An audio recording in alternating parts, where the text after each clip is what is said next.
She was only 12 when the promise arrived, wrapped in soft words and fake smiles.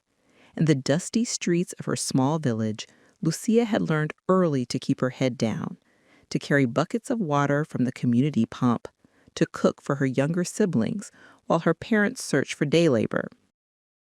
Please subscribe to Women Inspired channel.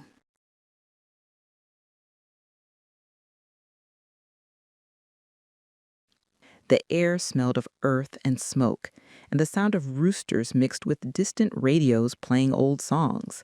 She dreamed of going to school full-time, of wearing a uniform and sitting at a desk with her friends.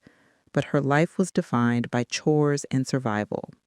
When a family acquaintance said, "There's work in the city. You'll go to school, they'll treat you like a daughter," it sounded like an escape. It sounded like a future. Her father hesitated, but felt trapped. He had lost his job at the sugar mill. Her mother was sick, debt collected at the door like vultures. In his eyes, she saw shame, but also hope. Hope that maybe this job would save them. Lucia didn't understand the papers he signed or the whispered conversations at night. She just knew she was leaving. She packed her single dress, a photograph of her siblings, and a tiny cross from her grandmother. The bus ride to the city was long. Lucia pressed her forehead to the window, watching fields become highways. She imagined school books, a bed of her own, and maybe shoes without holes. But the city was nothing like the story. No school, no uniform, no warmth. The house was tall, with locked gates and cameras. She was shown a mattress on the floor of a storage room and a bucket. Her phone was taken. Her documents disappeared. Every morning at 5 a.m., she began cleaning, scrubbing, carrying laundry heavier than herself. Breakfast was the scraps from the night before. She learned quickly not to ask questions. They told her she owed them for transport, for clothes, for food. She was told she was lucky. Her hands cracked from bleach. Her feet swelled from standing. At night, she lay awake, listening to cars outside, imagining her siblings back home, imagining the stars above her village.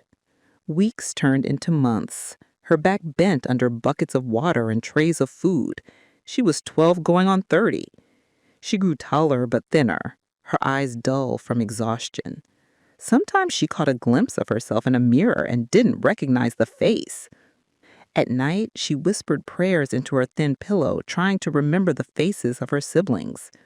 Sometimes she saw other girls her age in neighboring houses, eyes hollow, hands trembling. They weren't daughters either. They were property. By 13, she could predict the mood of the adults by the way they slammed doors. A good day meant fewer insults. A bad day meant slaps and locked doors. She lost track of time, marking months by the changing clothes she scrubbed in the sink. By 14, the work was harder. She was asked to carry heavy furniture, to clean windows from dangerous heights. She fainted once from exhaustion, and they poured water over her face and pushed her back to work. She was terrified of running, terrified of dying. She remembered the day she overheard one of the men joking, "These country girls are like goats, cheap and strong." That night she cried until her throat burned. There were tiny moments of humanity that kept her alive.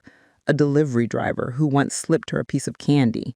A stray cat that purred against her leg when she took the trash out. She learned to treasure seconds of kindness like gold coins.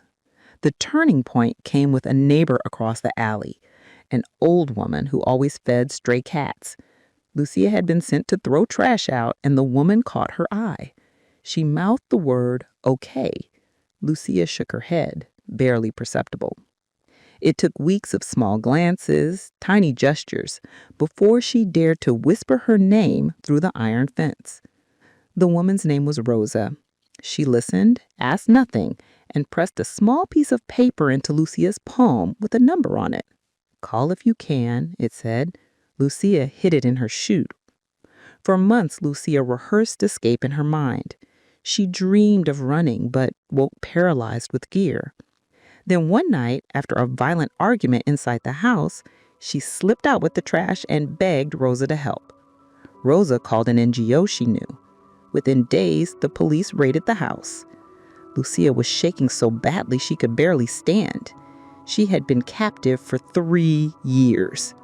The shelter smelled of soap and bread. Clean sheets felt like clouds, but nightmares stalked her sleep. She woke screaming, convinced someone would drag her back. She didn't know how to use money. She didn't know how to go to school anymore. Her body was 15, but her childhood had been stolen. Counselors sat with her, gently, day after day. They taught her words like trafficking, forced labor, rights. They helped her reconnect with her family. Her father wept on the phone, ashamed, apologizing over and over. She forgave him, but felt older than him. Slowly, Lucía began to rebuild. She returned to school at 15, starting with the basics, learned to read contracts, learned the names of her muscles and why they hurt, learned about laws. And something inside her grew like a seed under ash, the certainty that she would not stay silent. She started volunteering at the same NGO that had rescued her, helping translate for new girls arriving in tears. She recognized their eyes. She told them softly, "You are safe now." At 16, she stood in front of a class to tell her story. Her hands trembled, but her voice held. Teachers cried, students signed petitions. She became the quiet face of a growing movement in her city.